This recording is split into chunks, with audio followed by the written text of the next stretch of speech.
the importance of us continuing to learn and grow is so necessary.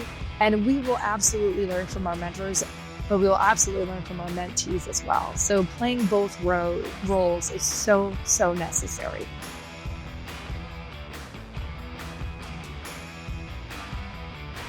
I'm Larry Sprung, your host for the Mitlin Money Mindset and founder and wealth advisor of Mitlin Financial. Today, we're honored to welcome a guest who is at the forefront of promoting diversity and impact within the financial industry. Kellan Brown, Chief Operating Officer and Chief Development Officer of 100 Women in Finance. Kellan is a dynamic leader whose career has been dedicated to advancing women's voices and creating opportunities in finance. At 100 Women in Finance, she plays a pivotal role in driving the organization's mission to empower women at every stage of their careers through education, leadership, and philanthropic initiatives. With a presence in over 32 locations worldwide, the organization is truly making a global impact. Kellan's career spans over 15 years, during which she's held leadership roles in financial technology, wealth management, and nonprofit development.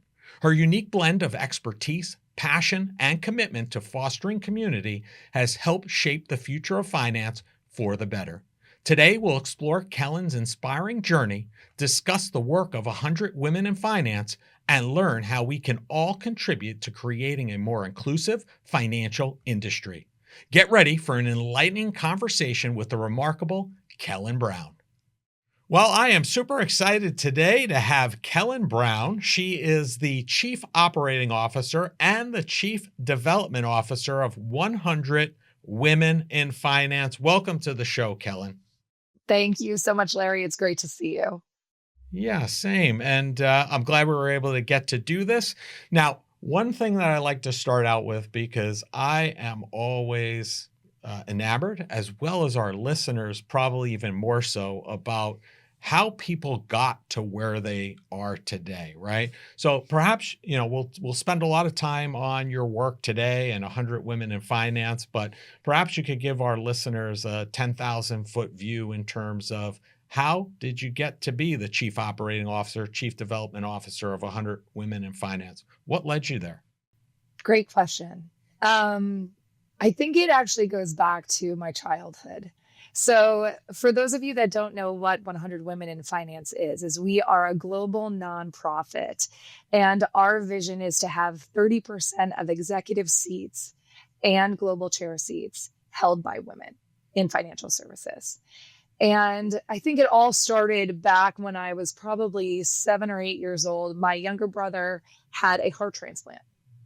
And through our entire life, it's been ups and downs of how to handle his health and well-being. But along that has been so much about giving back and understanding what that meant of donating a heart to your brother to survive.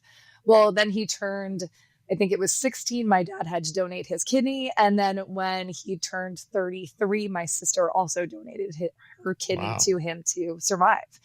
And I always wanted to understand what the nature was around wanting to give back to people. And through executive coaching and therapy and leadership, I learned that a lot of that probably stemmed from my family. And so it's really been about wanting to give back and learn where my strengths were. So I spent an enormous amount of time through my career learning the traits of strong leadership and success when it came to business. And then I wanted to tie that into my personal mission. And that was around mentorship, women empowerment, and ultimately being in financial services. So that's really the story that doesn't get told a lot about why I landed here. Yeah, amazing. I had no idea about your brother. And how is he today? He's amazing. He's wonderful. He is 38 years old. He's married. He lives in La Jolla, just, 3 exits from me in California. And, he wasn't supposed to survive. So that's the other thing. You learn that very fine line of life or death. And we were brought in as kids to say goodbye to him. Right. And just people willing to give, or someone having to lose a life for your brother to survive, is a pretty powerful thing. And you don't realize how much that impacts you until you really reflect on it. So I'm grateful. Amazing. Well, thank you for sharing that. Works. So, what became the passion around financial services? What led you to that path to kind of giving back and doing this charity mentorship, as you said earlier, within the financial services profession itself? I mean, there are so many other places you could have gone, right? Why financial profession? So I didn't start in financial services. I actually started in sports marketing. So totally different era, and then moved into commercial construction, which many people get shocked when I say that. I will tell you that industry is so special. I was there for 8.5 years. And the reason I ended up in financial services was actually because of COVID. And I think we all have a story around that time of how that changed or shifted our life or our mentality or even our values. But my husband's a first responder. So he needed to be in the field. We didn't have a choice. And I had a 9-month-old and a 2.5-year-old at home. I was slated to move into the CEO seat for that construction management firm. It was heartbreaking when I realized I needed to figure out a different solution. And financial planning has always been a really deep-seated part of who I am. And I think, I always go back to, like, if we're being really transparent about how we were raised, there was so much around how we were defined on financial success, right? Well, the way to be successful is just to earn a lot of money, And so very much of that was, I need to make sure I have a financial plan that's going to support that. Well, as I grew up, I realized that really isn't what defines success at all. But I did understand and learn about it. So that was a passion. But it was really COVID that said, okay, I need to find an industry that I can succeed in, but also provides the flexibility to be at home. And so I sent an email out to probably 15 women in my circle of influence that have vast networks and shared my story. And I said, if you're looking for someone that has a strong background in executive leadership, knows how to build revenue, I really would love to be considered for any position. And I was given the gift to work for Finance of America. And that was about 5 years ago. So now fast forward, here we are. Amazing. And I would imagine that there's not a lot of female or women in leadership positions in construction. I mean, maybe I'm mistaken, but I wouldn't assume so. I No, might be assuming wrong. you're absolutely correct, Larry. And I think that was that was part of it. When I was brought into financial services, everyone said the same thing. This is a very male dominated industry. That's not wrong, but construction is way different. And so when you're sitting in that position, I can't tell you how many people looked at me like I had no idea what I was doing. And that's fair. It's that stigma of, you think that a female doesn't know how to actually manage a massive construction project. Mine was all about relationship growth and running the org, not the construction services of it. But I learned a lot there. And I think that's also what helped made me resilient to come into the industry, our industry, with no fear. Yeah, I think there are some parallels, clearly, as you mentioned, between the two in terms of, the lack of, women in both of the professions, for sure, just maybe in different fashions, right? Exactly. So, you talk about having an interaction with a boss at one point, a queen bee interaction of sorts that facilitated your specific passion around mentorship. Can you share that story with our listeners? I can. Well, Larry, you've done your research. This is the story I always tell when people say, well, why mentorship? What's the drive there? Larry, when you graduated from school, did you feel like you were ready to take over the world, or what was that energy when you graduated and got your first job? Oh, I was ready to go. Yeah. I remember being so cocky that I sat across the desk of somebody who was a leader of a financial services firm here on Long Island, and he asked me, which I was not really that prepared for, where I saw myself in 10 years, and I told him in his seat. And needless to say, I was not called back for the next interview. So so if that gives you any indication of where I sat right out of school, that's pretty much it. Oh, yeah. And, it's so funny. So your son, Zach, is a FinServ fellow, and we'll talk more about that here in a little bit. But we interview every single one of those students when they're applying to be a part of the Finster Foundation. And oh my gosh, he reminded me so much of you because he is such a go-getter. But gosh, did he handle that in such a beautiful way. But I think by the end of the 15 minutes that we had, he was offering, like, let me know how I can help lead and let me know what I can do to support the organization. And you don't see that from many people. So thank you. well, anyway, he has that same mentality and drive that both you and I do. But I came out of school ready to go. I was ready to hunt. I wanted to be successful. I wanted to learn everything. And I landed with a boutique sports marketing firm with a female president who I reported directly into. Well, as we know, when it's your first job, we have nothing to compare it to. So you think this is what it is. And it wasn't until my sister heard us on a Zoom call, or maybe it was a phone call on speaker at that time. But she said, Kellan, is that how you're typically treated or talked to? And I said, yes, not really thinking about it.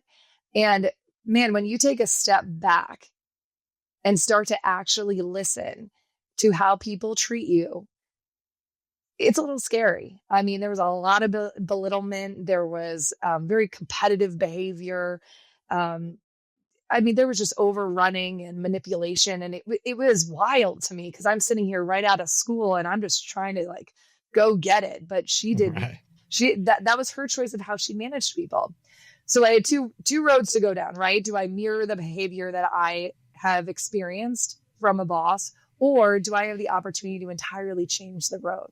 And that's what I wanted. I wanted people to feel empowered when they were around me. I wanted us as a team to make a difference for whatever initiative, firm, or effort we were trying to succeed in.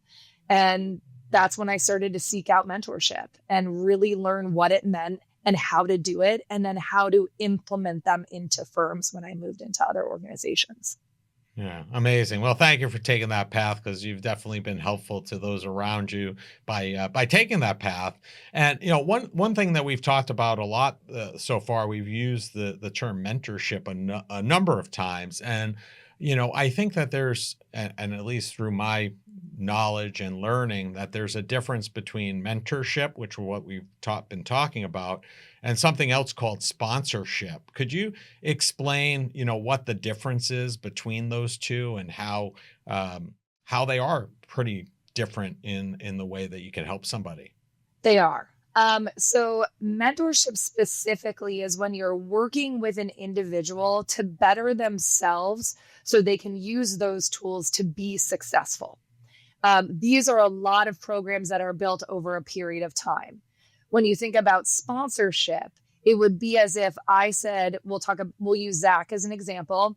I'm going to put my reputation on the line saying he is an unbelievable student of financial services and wealth planning, and this is what he's done. I highly recommend you hire him, and I'll back him the whole way, right? Without ever really coaching him how to do much, but I've seen enough to believe it. Now, here's a caveat between those two. I don't believe you should mentor someone that you're not willing to put your personal capital behind. I just don't. I think they go hand in hand. I've been asked this question a number of times. If you're going to mentor someone, you better be willing to put that sponsorship in there as well. Interesting. I've had the privilege of having someone sponsor me just recently. It was I couldn't believe someone was so willing to just say, interview Kellan Brown. She's amazing, and we'd barely gotten to know each other. And that meant a lot to me. That was Larry Raffone. And so, interesting. Yeah. So you can see the difference massively, but if you're willing to invest the time and effort into someone, I would hope you're willing to sponsor them. So do you have to mentor them first in order to sponsor them, or it doesn't necessarily have to work that way? You kind of know, if you know, and you could go ahead and just move on to that sponsorship. Because it sounds like to me, sponsorship is really an elevated version of mentorship, really. To a degree. I think it depends on the person. If you hear enough good things about someone and you've worked maybe a little bit with them and can put them out there like that, or in this case, if you even want to recommend someone for a speaking position, or, Michael Lane, a board member of ours for the FinCERN Foundation and a very good friend, threw my name in the hat for a keynote that I'm talking about today in February. And I don't know if Michael's actually ever seen me speak, but he knows I do it enough that it matters. So I think it depends on the person and their relationship, but it also is a time commitment. Larry, Right. you've been a mentor for us for 3 cohorts now? You Yes. know what it goes Yeah. into that. Yeah, I agree. And we've even had scenarios, and I'd love for you to share this story when you had a mentee that didn't show up. Mhm. I don't know, would you put your neck on the line to sponsor them? I would not for this individual just because they, we set parameters for this person and, unfortunately he fell short of the bar on several occasions. And my fear would be if I put my neck out on the line, so to speak, and try to sponsor him, what happens if he doesn't even show up? How does that reflect on me? So if he can't do the little things early on, how do you do that? So I think there has to be this inherent level of trust before you move on to that sponsorship level, whether it's with mentorship or some other way, right? Some other interactions with this person before you go to that sponsorship level, if you will. Exactly. That's exactly right. And I think that the programs for students specifically, hopefully that gives them a little bit of insight into how important it is to show up and honor whatever those commitments are that you make in that relationship. Imagine a relationship where financial conversations don't feel stressful, but actually bring you joy. We've designed a guide to help you have positive, meaningful money conversations with your partner. This isn't just another budgeting tool, it's a roadmap for building trust and connection. So if you're ready to start a joyful money journey with your partner, go to mitlin.us/couplesjoy and download your free guide. Transform your financial future together starting today. Well, say hello to Michael Lane for me. We're both Binghamton University alumni, so I do interact with him from time to time. But tell him I say hello if you see him. One of the things we have a lot of entrepreneurs, business owners that listen to our show, and not all of them are very large organizations or not what you would consider large companies. So I think that mentorship has a place regardless of size of company. So how can smaller companies find, mentorship programs to take part in, or to, I don't know if it's worthwhile for them to create their own just because of their size. So how they tap into that mentorship piece as a smaller company? Yeah. Okay. So if we're talking on the company side, I would say making sure that you're giving your employees the opportunity for professional development. So I agree. I think trying to implement a mentorship program into a firm that is very small is going to be difficult, mainly because you're all probably seeing and learning the same things. Mentorship is really helpful when it's outside of your specific direct reports or manager or whatever channel you fall into, because you're getting a diverse set of eyes, voice, and exposure. So with that being said, if it's the firm itself, I would make sure there is a professional development pool that is given out to each individual that they can take and run with. But with that being said, the employee needs to advocate for themselves. So here's a great example. I'll stay with the FinServe Foundation since we've talked about students so much. So for those listening that are not familiar with the FinServe program, we have students from wealth management and financial planning programs in universities throughout the United States that are a part of our program. But once they graduate from school, they are no longer a FinServe fellow. 100 Women in Finance, we work with early career individuals that are coming into financial services. So every single one of those females coming out of the FinServe Foundation, I say advocate for yourself to be a part of organizations or mentorship programs that will help you in addition to whatever is offered from the firm you are going to. So it's really making sure as you're going into that offer, that discussion, that negotiation, that you're talking about, I'd really like to have X number of dollars benefit my growth by joining this organization. So FinServe Foundation for students. 100 Women in Finance for women that are moving into financial services, offers the education pillar, offers the peer engagement pillar, and offers the impact pillar. The CFP board, I think, has a mentorship program. I know that we have Savvy Ladies, that there's another women's work around that. I don't want to limit it just to women, even though this is really where I do most of my work. But there's also the informal ask. So Larry, there's no way that you haven't had mentors because you have offered so much of your time to our next generation.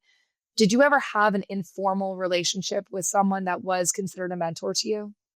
I mean, I think there's always been people along my journey that I've looked up to. I don't know that we've necessarily formalized it in such a way that says, "Hey, you're a mentor. I'm looking for you for mentorship." Mhm. It was typically older folks who were more seasoned, more experienced, whether they were in our profession or not, and just learning from them, learning how they interacted, how they handled business situations and making decisions. So there have been a number of different people, and they've changed along the way based upon, the knowledge set I was looking to acquire and lean into. So yeah, 100%. Yeah. And I think that is something so valuable as we grow, we see people that inspire us. Not being afraid to ask for either just one coffee meeting or a true mentorship relationship, that can go further than any structured mentorship program that you ever join. Now, I never say one is better than the other. I say try both. But Mhm. some of those informal asks just to sit down for an hour, I would encourage that so much. Anyone that inspires you or you've seen success with, just asking for a coffee. Or if you're Yeah. looking for a longer relationship and they say no, I guarantee you they're going to refer someone just as good, if not better, for the specific person asking. Yeah. So I think what I'm hearing is you don't necessarily need the infrastructure, but you have to encourage and allow and encourage your employees or the stakeholders that work for you to explore that outside of their existing workplace and have them feel comfortable looking out to get that mentorship. Because in the end, it helps them, and by helping them, that helps you. So it's a Exactly. win-win-win. It sounds like. Exactly. And if there are firms that are really gung ho about implementing a mentorship program, it's a time commitment, but now there's so much technology that supports Right. that. I mean, we're talking 97% of Fortune 500 companies now have mentorship programs that are formalized. That's pretty Amazing. incredible. Yeah. Yeah. Yeah. So you took your passion for mentorship and helped build out the FinServe Foundation. That's something Yeah. that we've talked a lot about today. Talk about, and I think you brushed on it when we were talking about mentorship, but what is the mission of FinServe, and how did you specifically Mm. use your expertise to assist them in their growth plan? Yeah. Okay. So the mission is to help create a stronger and better next generation of financial service professionals by directly addressing the barriers to entry. It's so amazing how much the FinServe Foundation aligns with 100 Women in Finance. And that's probably why this was such a beautiful fit moving over there. But there's three pillars that we built for the FinServe Foundation. The first one is education. So we wanted to give the students real access to industry leaders that could share their experience on specific topics, and not just topics around financial services, but really how to show up to a first interview. The little things, Sure. how to write a LinkedIn page, resumes, networking, how to really do it, how to make impact. So those are once a month.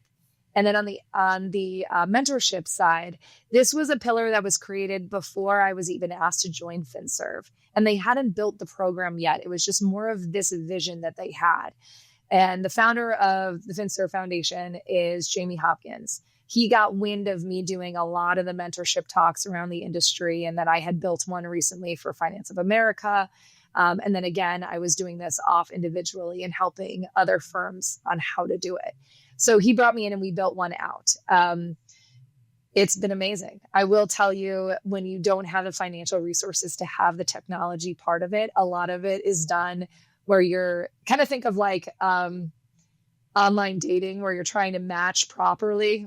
Yes, Yeah. that's what takes most of the time, where you're saying, okay, this student looks like they'll match well with this one because of the questions we asked in the survey. But yeah, we built that program out, and we have over 200 participants that work with us in every cohort. So 400 total every year. And we've been running it now, I think, for, I'm going to say 5 cohorts. And it's been a really, really beautiful opportunity to learn the stories and continue to grow that program. Amazing. Yeah. Amazing. And then our last pillar, which is worth mentioning, is the community side of it. And that's where we bring the students to the conferences, Larry, where we've seen you a number of times. And they have access to individuals to network, put those skills into play that we've taught them through the education side and the mentorship side, and hopefully utilize that to get an internship or a job. Awesome. Yeah, you could definitely see the impact that that it's having, and Yeah. you've only really like scratched the surface. 5 cohorts, the number of students that you've affected is small, but you could definitely see the impact already starting on those folks. It's so Now, true. given all your experience with mentorship, if I'm listening to this and I'm somebody newer to my profession, newer to the working world, or somebody that's been in my career for a while, I just haven't leaned into mentorship, what are your best tips for those people that are new to their career on how to, lean into that mentorship component? I first would take a look at what you're trying to achieve in your career. Every year, I just recently did this. I have 3 parts of my life that I set goals for. It's professional, it's personal, and then the third category is whatever I want it to be that year. The past 8 years have really just been family, right? Like, how do I want to better Sure. intentionally improve our family and relationships? Well, I would do that exercise on the professional side and see where you want to be in 5 years. And then go seek out that person that's achieved that, someone that really inspires you, and ask them the steps that they took to get there. If you're looking for something super structured, you can absolutely go down the route of joining the organizations that have nonprofits. But I would definitely encourage, if there's a clear path that you want to achieve or there's specific goals, go find a person that's done that, because they will tell you exactly how to get there. Yeah, I think that's a great point. I tell my kids, and I've told others this, the old saying, like, you're a reflection of your 5 closest friends, right? Yes. Or the 5 closest people you associate with.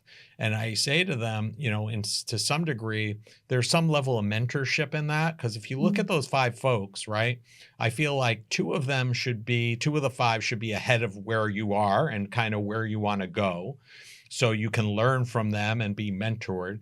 One should be on the same level as you, so you can kind of commiserate, have conversations, learn and grow together.